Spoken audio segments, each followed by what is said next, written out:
important to be able to have the courage to be able to say no and not to feel guilty or not to feel like you're pressured to do whatever someone wants you to do. And I feel like this can go in so many different categories. Now, I'm not talking about selfishness, being a selfish person, always saying no, never helping out anybody, never having anybody's back, never ever changing your schedule around to help someone that's really in need. Not what I'm talking about.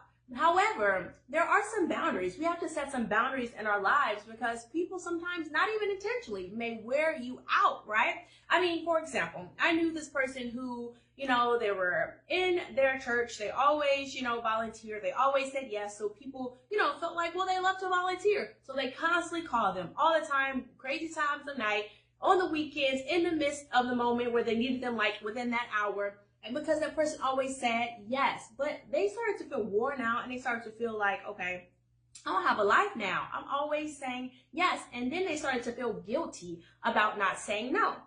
And then somebody told them, you know what? You might just need to say no sometimes, because when you always say yes, it's not always that these people want to use you, but you're reliable. So they're always going to call on you. And for your mental health, right? For your peace of mind, for you to set boundaries to even have a life, you just have to say no sometimes. Don't always be available to people.